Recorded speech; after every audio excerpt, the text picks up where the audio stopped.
ದೇವರ ವಾಕ್ಯದಲ್ಲಿ 50ನೇ ಕೀರ್ತನೆ 50ನೇ ಕೀರ್ತನೆ ಕೆಲವೊಂದು ವಚನಗಳನ್ನು ಓದಿಕೊಳ್ಳೋಣ. ಕೀರ್ತನೆ 50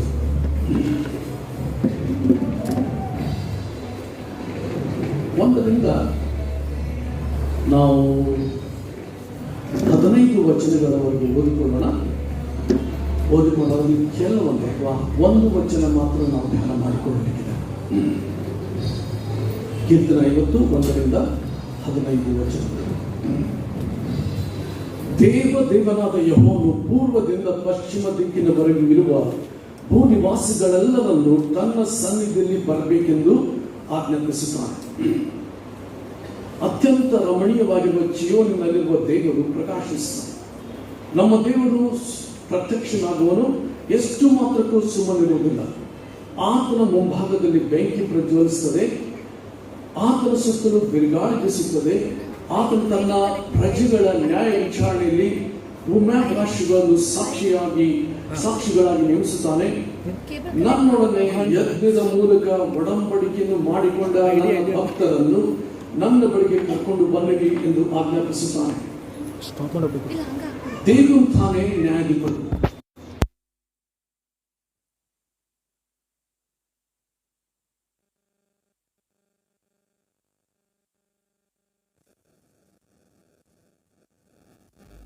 ಖಂಡಿತವಾಗಿ ಹೇಳುತ್ತೇನೆ, ಕೇಳಿರಿ, ನಾನು ನಿಮ್ಮ ಯಜ್ಞಗಳ ವಿಷಯದಲ್ಲಿ ತಪ್ಪೆಣಿಸುವುದಿಲ್ಲ. ಸರ್ವಾಂಗ ಹೋಮಗಳನ್ನು ನೀವು ನಿತ್ಯವೂ ನನಗೆ ಸಮರ್ಪಿಸುತ್ತೀರಿಲ್ಲ. ಆದರೂ ನಿಮ್ಮ ಮನೆಗಳಿಂದ ನನಗೆ ಹೋರಿಬೇಕಾಗಿಲ್ಲ, ನಿಮ್ಮ ದೊಡ್ಡಿಗಳಿಂದ ಹೋತಬೇಕಾಗಿಲ್ಲ. ಕಾಡಿನಲ್ಲಿರುವ ಸರ್ವ ಮೃಗಗಳು, ಗುಡ್ಡದಲ್ಲಿರುವ ಸಾವಿರಾರು ಪಶುಗಳು ನನ್ನವೇ. ಬೆಟ್ಟದ ಪಕ್ಷಿಗಳನ್ನೆಲ್ಲ ಬಲ್ಲೆ, ಅಡವಿಯ ಜೀವ ಜಂತುಗಳನ್ನೆಲ್ಲ ನನಗುಂಟು. ನನಗೆ ಹಸಿವಿದ್ದರೆ ನಿಮಗೆ ತಿಳಿಸುವುದಿಲ್ಲ, ಲೋಕವು ಅದರಲ್ಲದಿರುವು ನನ್ನದಲ್ಲವೇ. ನಾನು ಹೋರಿಗಳ ಮಾಂಸವನ್ನು ತಿನ್ನುವುದು, ಹೋತುಗಳ ರಕ್ತವನ್ನು ಕುಡಿಯುವುದುಂಟೆ. ಸ್ತುತಿ ಯಜ್ಞವನ್ನೇ ದೇವರಿಗೆ ಸಮರ್ಪಿಸಿರಿ, ಮಾಡಿದ ಹರಕೆಗಳನ್ನು ಪರಾತ್ಪರನಿಗೆ ಸಲ್ಲಿಸಿರಿ.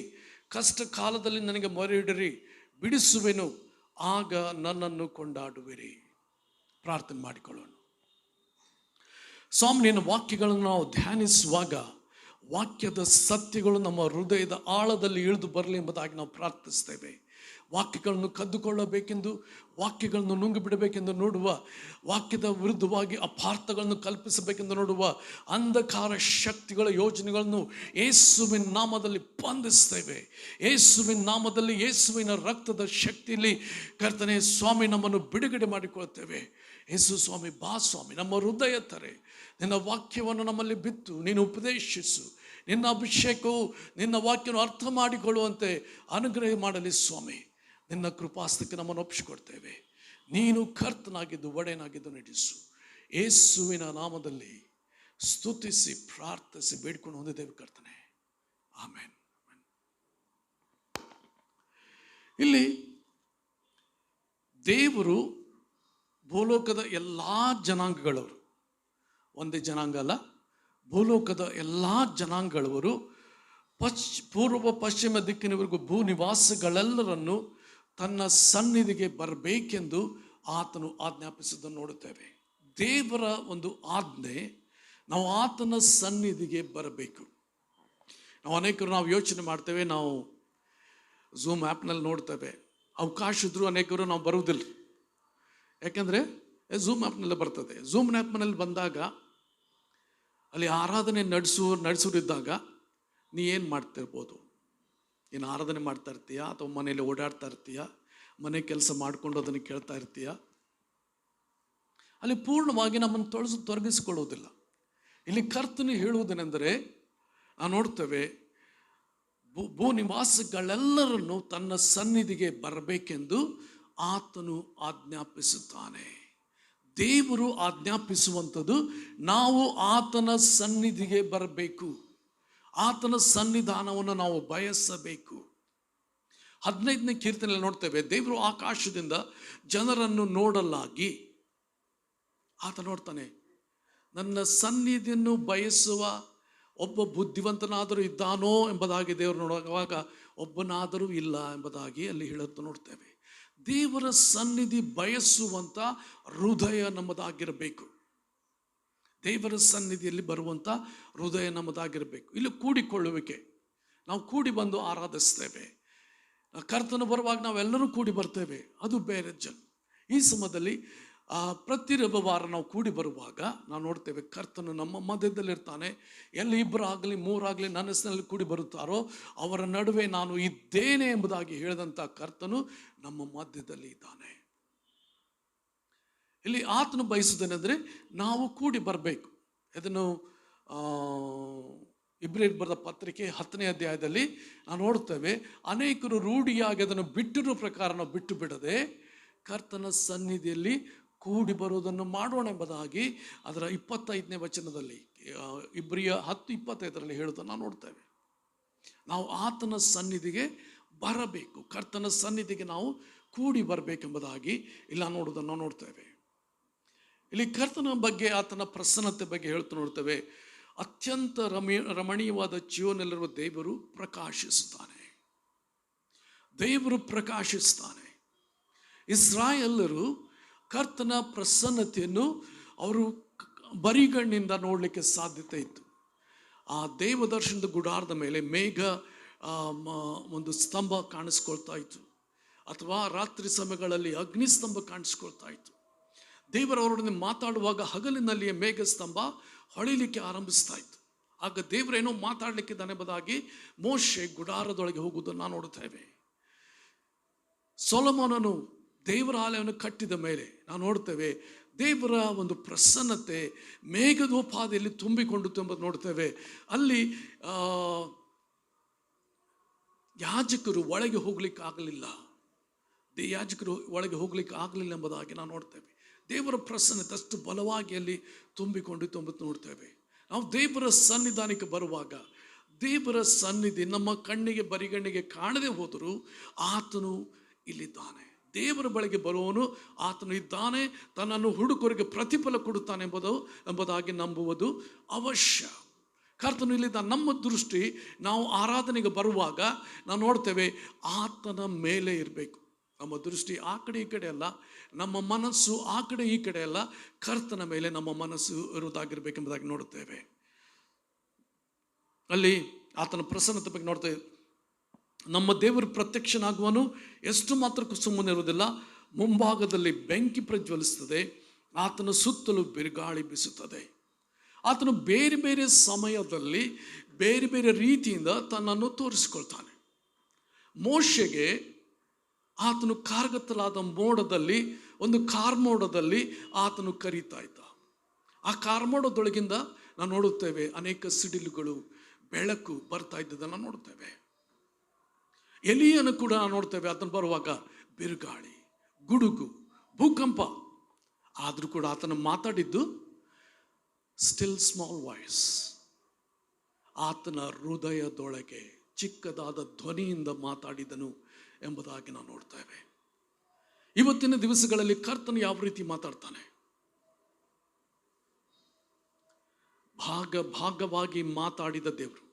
ಹಳೆ ಕಾಲದಲ್ಲಿ ಪ್ರವಾದಿಗಳ ಮುಖಾಂತರ ಭಾಗವಾಗಿ ಮಾತಾಡಿದ ದೇವರು ಈ ದಿವಸಗಳಲ್ಲಿ ನಮ್ಮ ಸಂಗಡ ಮಗನ ಮುಖಾಂತರ ಮಾತಾಡಿದ್ದಾನೆ. ನಾವು ಇಬ್ರಿಯರಿಗೆ ಬರೆದ ಪತ್ರಿಕೆ ಅದರ 1ನೇ ಅಧ್ಯಾಯ,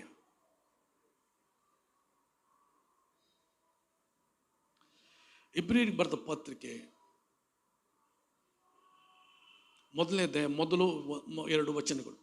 ಪುರಾತನ ಕಾಲದಲ್ಲಿ ನಮ್ಮ ಪಿತೃಗಳ ಸಂಗಡ ಪ್ರವಾದಿಗಳ ಬಾಯಿಂದ ಭಾಗವಾಗಿಯೂ ವಿಧವಾಗಿ ಮಾತಾಡಿದ ದೇವರು ಈ ಅಂತ್ಯ ದಿನಗಳಲ್ಲಿ ನಮ್ಮ ಸಂಗಡ ಮಗನ ಮುಖಾಂತರ ಮಾತಾಡಿದ್ದಾನೆ.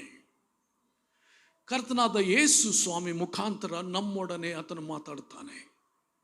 ಆತನು ಕಳಿಸಿಕೊಟ್ಟ ಸಹಾಯಕನಾದ ಪವಿತ್ರಾತ್ಮನ ಮೂಲಕವಾಗಿ ಆತನು ಮಾತಾಡುತ್ತಾನೆ. ಅಪೊಸ್ತಲಕೃತ್ಯ 13ನೇ ಅಧ್ಯಾಯದಲ್ಲಿ ನೋಡ್ತೇವೆ, ಪವಿತ್ರಾತ್ಮನು ಮಾತಾಡಿದನು ಎಂಬುದಾಗಿ ನಾವು ನೋಡ್ತೇವೆ.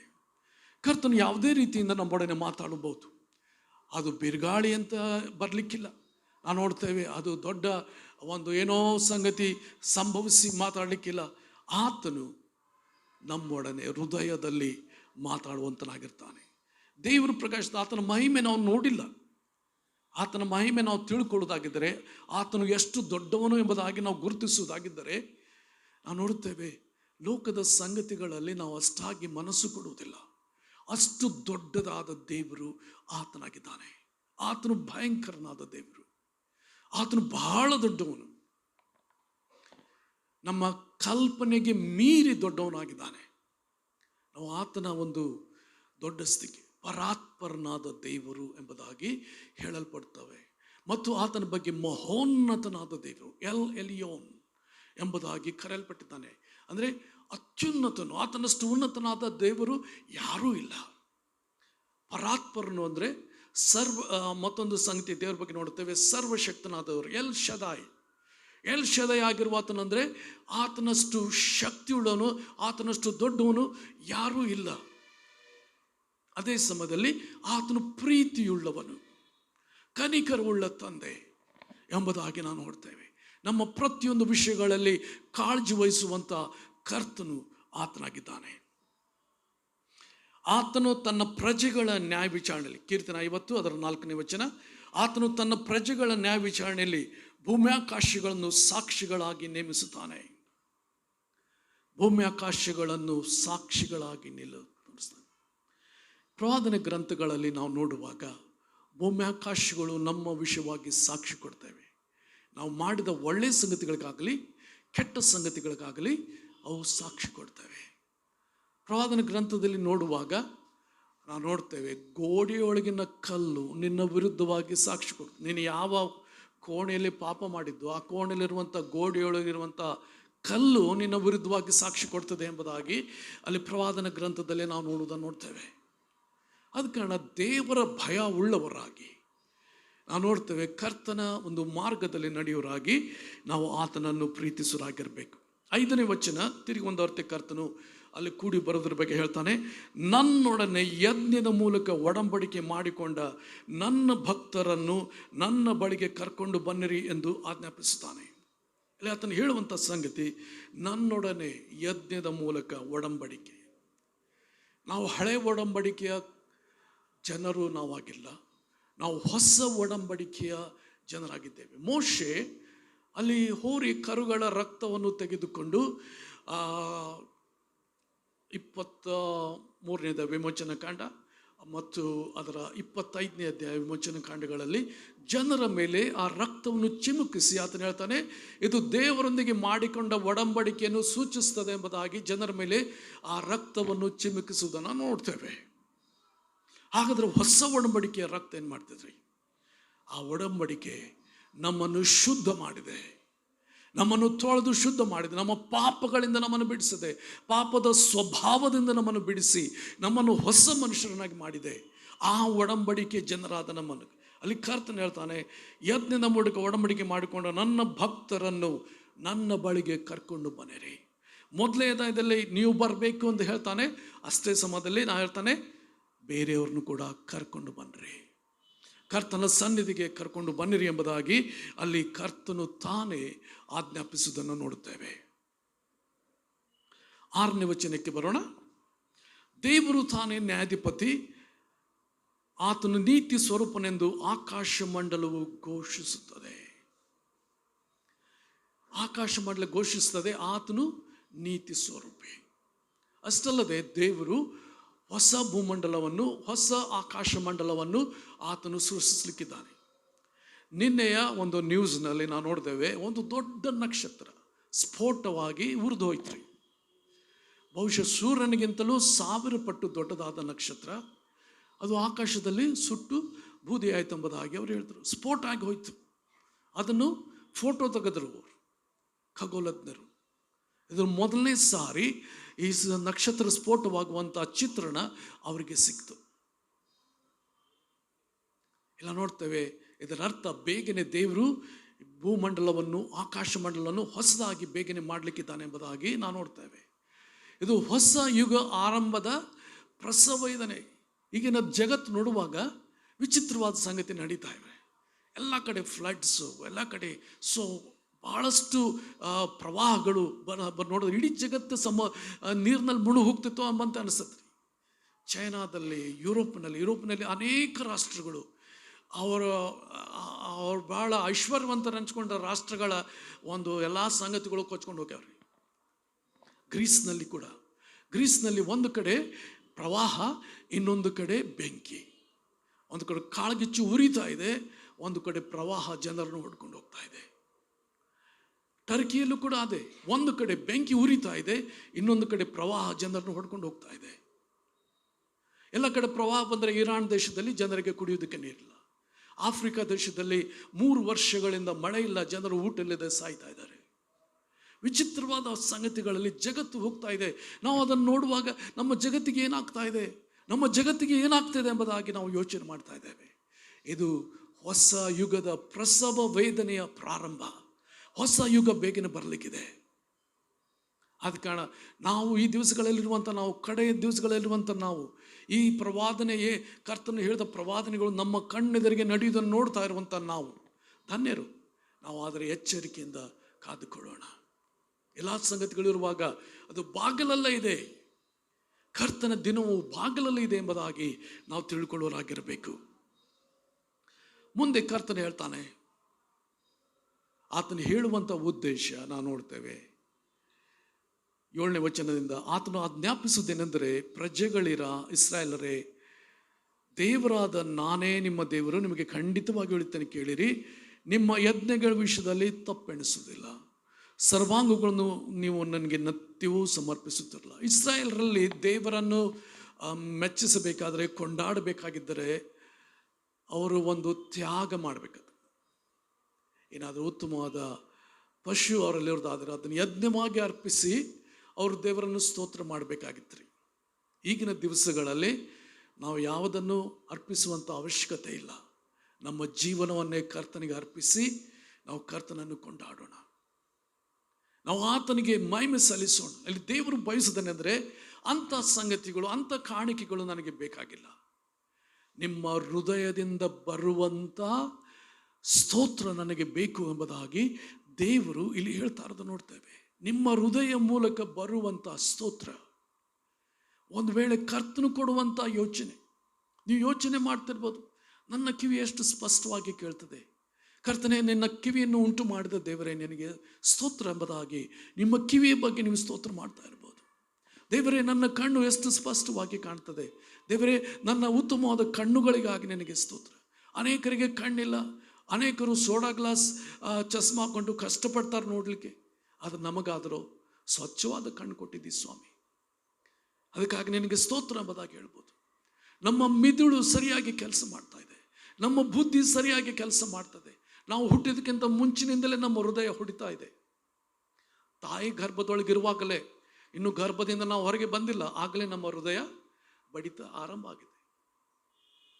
ಆವಾಗಲಿಂದ ನಮ್ಮ ಹೃದಯ ಬಡಿತಾ ಇದೆ. ದೇವರಿಗೆ ಸ್ತೋತ್ರ. ಎಷ್ಟು ವರ್ಷಗಳವರೆಗೆ ನಮ್ಮ ಹೃದಯ ಬಡಿತಾ ಇದೆ, ದೇವರಿಗೆ ಸ್ತೋತ್ರ. ಈ ಜಗತ್ತಿನಲ್ಲಿ ಬಹಳ ವರ್ಷ ಬದುಕಿದ ಒಬ್ಬ ಸ್ತ್ರೀ ಬಗ್ಗೆ ಹೇಳಿದ್ರು. ಈಗಿಲ್ಲ ನಿಜ, ಆಕೆ 230 ವರ್ಷ ಬದುಕಿದ್ಲಂತ್ರಿ ಈಗಿನ ದಿವಸಗಳಲ್ಲಿ. ಅಷ್ಟು ವಯಸ್ಸು ಹೆಚ್ಚು ಬದುಕರು ಯಾರೂ ಇಲ್ಲ ಈಗಿನ ದಿವಸಗಳಲ್ಲಿ. 130, 140 ವರ್ಷದವರು ಇದ್ದಾರೆ, ಇನ್ನೂ ಇದ್ದಾರೆ, ಆರೋಗ್ಯವಾಗಿಯೂ ಕೂಡ ಇದ್ದಾರೆ. ಆದರೆ ಕರ್ತನು ಬೇಗನೆ ಬರುವುದಾದರೆ ನಾವು ಇಷ್ಟಪಡಲಿಕ್ಕಿದ್ದೇವೆ. ದೇವರು ಕೊಟ್ಟಿರುವಂಥ ಒಳ್ಳೆಯ ಸಂಗತಿಗಳಿಗಾಗಿ, ಆರೋಗ್ಯಕ್ಕಾಗಿ, ದೇವರು ಕೊಟ್ಟಿರುವಂಥ ಒಳ್ಳೆಯ ಅಂಗಾಂಗಗಳಿಗಾಗಿ ನಾವು ದೇವರಿಗೆ ಸ್ತೋತ್ರ ಸಲ್ಲಿಸು. ಇಲ್ಲಿ ದೇವರು ಬಯಸುವಂಥದ್ದು ನಾವು ನೋಡ್ತೇವೆ, ನಿಮ್ಮ ಸರ್ವಾಂಗ ಹೋಮಗಳು ನನಗೆ ಬೇಕಾಗಿಲ್ಲ, ನಿಮ್ಮ ಯಜ್ಞಗಳು ನಾನು ತಪ್ಪೆಣಿಸುವುದಿಲ್ಲ. ಆತನ ಹೇಳ್ತಾನೆ, ಸ್ತುತಿ ಯಜ್ಞವನ್ನು ನನಗೆ ಸಮರ್ಪಿಸಿರಿ. 14ನೇ ವಚನ, ಸ್ತುತಿ ಯಜ್ಞ ಅರ್ಪಿಸಿರಿ, ನಿಮ್ಮ ಬಾಯಿಂದ ಸ್ತೋತ್ರ ಬರಲಿ. ನಮ್ಮೊಳಗೆ ಕೃತಜ್ಞತೆ ಇದೆಯಾ? ನಮ್ಮೊಳಗೆ ಕೃತಜ್ಞತೆ ಇರುವುದಾದರೆ ನಮ್ಮ ಬಾಯಿಂದ ಸ್ತೋತ್ರಗಳು ಹೊರಡಲಿ. ಇಬ್ರಿಯರಿಗೆ ಬರೆದ ಪತ್ರಿಕೆ ಅದರ 13ನೇ ಅಧ್ಯಾಯ 50ನೇ ಕೀರ್ತನೆ ಬಿಡಬೇಡ್ರಿ. ನಾವು ಹೋಗಿ ಅನೇಕ ವಚನಗಳಿಗೆ ಹೋಗಿ ಬರ್ತೇವೆ. ಇಬ್ರಿಯ 13ರಲ್ಲಿ ನಾವು ನೋಡ್ತೇವೆ, ನಾವು ಅರ್ಪಿಸುವಂತ ಯಜ್ಞ ಏನಾಗಿದೆ. ಸ್ತುತಿ ಯಜ್ಞವನ್ನು ನಾವು ಅರ್ಪಿಸಬೇಕೆಂಬುದಾಗಿ ಕೂಡ ಅಲ್ಲಿ ಹೇಳಿದ ನಾವು ನೋಡ್ತೇವೆ. 13:15 ಆದುದರಿಂದ ಆತನ ಮೂಲಕವಾಗಿ ದೇವರಿಗೆ ಸ್ತೋತ್ರ ಯಜ್ಞವನ್ನು ಎಡೆಬಿಡದೆ ಸಮರ್ಪಿಸೋಣ. ಆತನು ಕರ್ತನೆಂದು ಬಾಯಿಂದ ಪ್ರತಿಜ್ಞೆ ಮಾಡುವುದೇ ನಾವು ಅರ್ಪಿಸುವ ಯಜ್ಞವಾಗಿದೆ. ನಮ್ಮ ದೇವರು ಬಯಸುವಂಥ ಯಜ್ಞ ಆದ್ರಿ ನಮ್ಮ ಬಾಯಿಂದ ಬರುವಂಥ ಸ್ತೋತ್ರ, ಆತನನ್ನು ಕರ್ತನೆಂದು ಅರಿಕೆ ಮಾಡಿ ಆ ಕರ್ತನಿಗೆ ಸಲ್ಲಬೇಕಾದ ಸ್ತುತಿ ನಾವು ಅರ್ಪಿಸೋಣ. ಎಂಥ ಒಳ್ಳೆ ದೇವರು ನಮಗಿದ್ದಾನೆ, ನಮಗಾಗಿ ಕಾಳಜಿ ವಹಿಸುವಂಥ ದೇವರಿದ್ದಾನೆ. ನಾವು ಆತನಿಗೆ ಸ್ತುತಿ ಯಜ್ಞವನ್ನು ಅರ್ಪಿಸುವರಾಗಿರಬೇಕು ಎಂಬುದಾಗಿ ನಾವು ನೋಡ್ತೇವೆ. ಆ ಸ್ತುತಿ ಯಜ್ಞ ನಮ್ಮ ಬಾಯಿಂದ ಬರುವಾಗ ದೇವರಿಗೆ ನಾವು ಮೆಚ್ಚುಗೆಯನ್ನು ತರುವಂಥವರಾಗಿದ್ದೇವೆ. ಅದು 50ನೇ ಕೀರ್ತನೆಯಲ್ಲಿ ನಾವು ನೋಡ್ತಾ ಇರುವಾಗ ವಿಶೇಷವಾಗಿ ಈ ಎಲ್ಲ ಕೀರ್ತನೆಗಳು ಪ್ರಾರ್ಥನೆಗಳು ಹಾಗೂ ಸ್ತೋತ್ರಗಳು ಆಗಿವೆ. ಮನುಷ್ಯ ಕಷ್ಟದಲ್ಲಿರುವಾಗ ಆತನು ಕೂಗಿಕೊಳ್ಳುವಂಥ ಆ ಕೂಗುಗಳು ಕೂಡ ಕೀರ್ತನೆಗಳಾಗಿ ಬರೆಯಲ್ಪಟ್ಟಿವೆ. 250 ಕೀರ್ತನೆಗಳಲ್ಲಿ ಕೆಲವೊಂದು ಕೀರ್ತನೆಗಳು ಯಾರು ಬರೆಯಲ್ಪಟ್ಟಿದ್ದಾರೆ ಅಂತ ಬರೆಯಲ್ಪಟ್ಟಿದೆ, ಕೆಲವರ ಹೆಸರುಗಳು ಬರೆಯಲ್ಪಟ್ಟಿಲ್ಲ.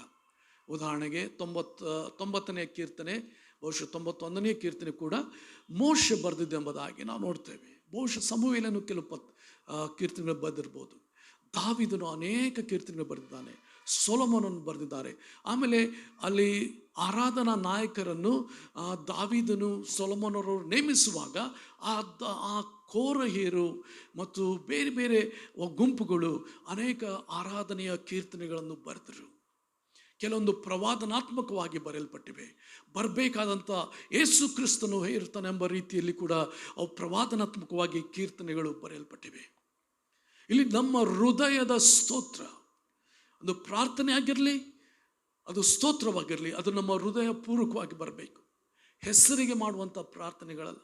ಅನೇಕ ಸಾರಿ ನಮ್ಮ ಹೆಸರಿಗೆ ಮಾಡಿದ ಪ್ರಾರ್ಥನೆಗಳನ್ನು ಕೇಳೋದಕ್ಕೆ ದೇವರು ಎಷ್ಟು ಒಳ್ಳೆಯವನ್ರಿ. ಹೆಸರಿಗೆ ನಾವು ಪ್ರಾರ್ಥನೆ ಮಾಡಿದಾಗಲೂ ದೇವರು ಕೇಳಿಬಿಟ್ಟನ್ರಿ.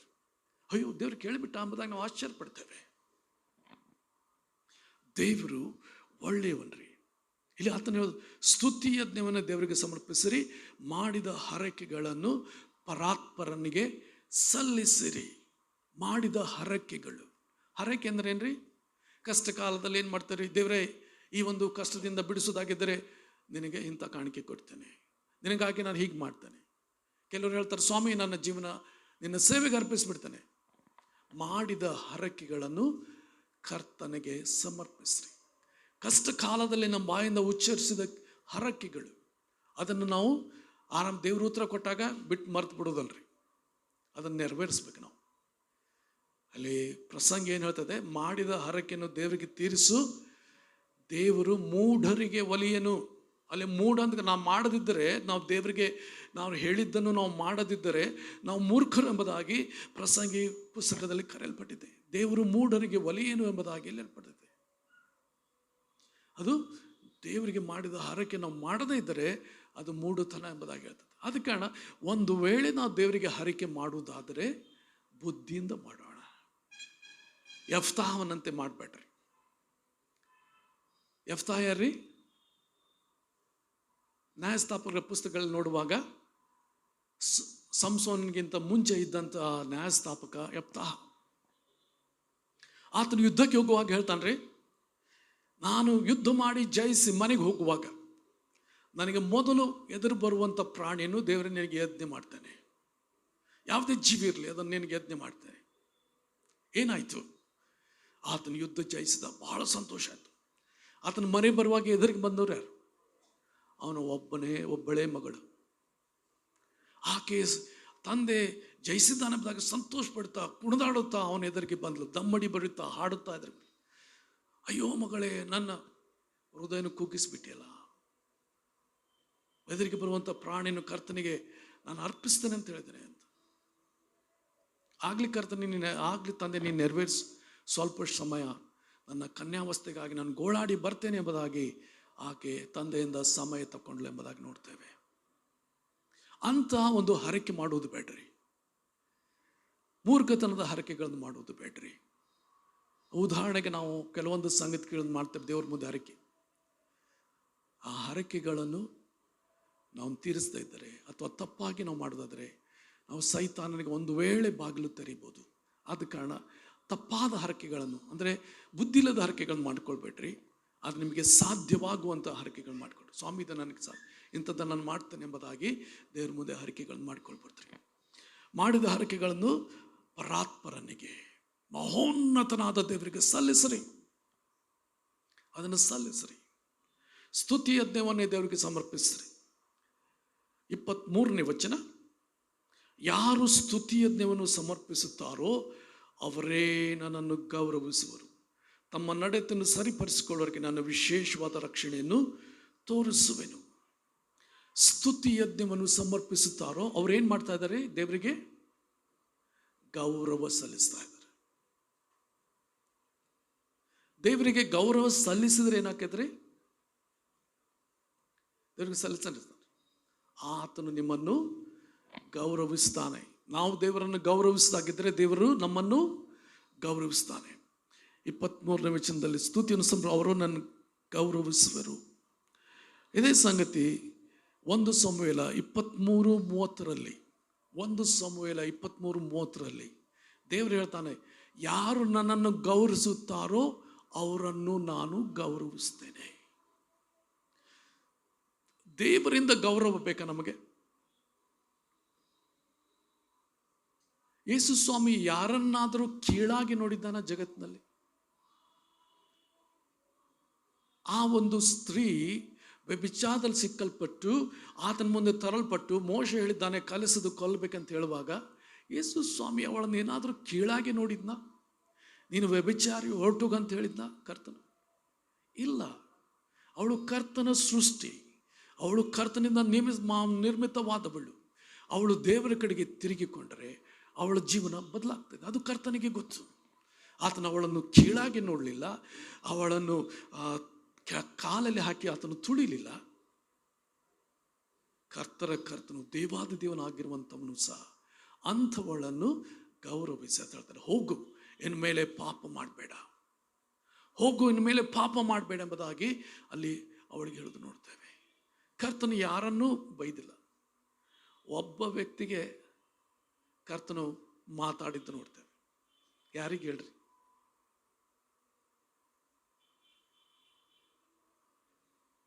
ಹೆರೋದನಿಗೆ. ಪರಿಸಾರ ಬಂದು ಹೇಳ್ತಾರೆ, ಹೆರೋದನೇನು ಕೊಲ್ಲಲಿಕ್ಕಿದ್ದಾನೆ, ಇಲ್ಲಿಂದ ಹೊರಟು.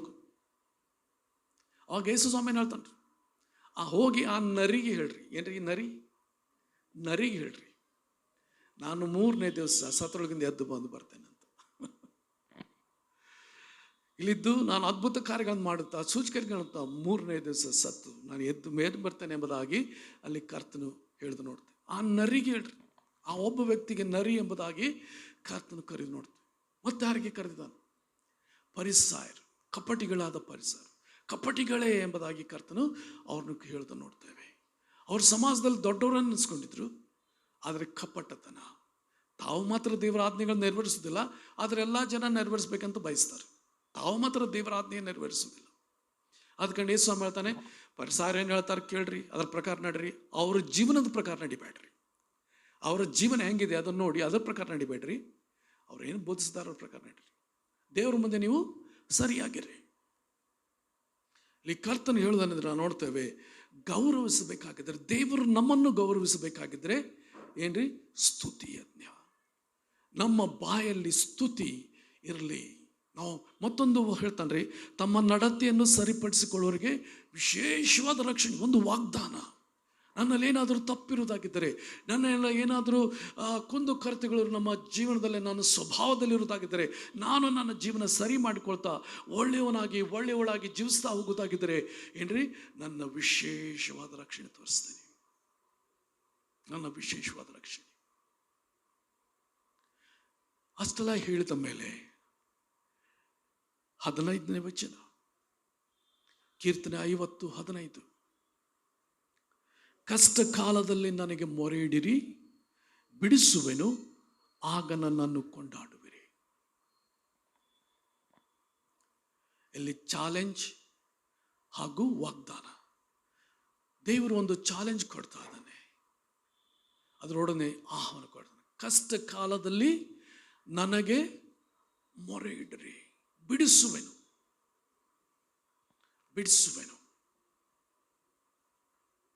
ಕಷ್ಟ ಕಾಲದಲ್ಲಿ ಮೊರೆ ಇಡ್ರಿ. ಕಷ್ಟದ ಸಮಯದಲ್ಲಿ ಕೆಲವು ಸಾರಿ ನಾವು ಮೊರೆ ಇಡೋದಕ್ಕೂ ಸಮಯ ಇರೋದಿಲ್ರಿ. ಪ್ರವಾಹ ಬರ್ತಾ ಇದೆ, ನೀನು ಕೊಚ್ಕೊಂಡು ಹೋಗ್ತಾ ಇದ್ದ, ಅದು ಹೆಂಗೆ ಕೂಗ್ತಿ ಕರ್ತನಿಗೆ?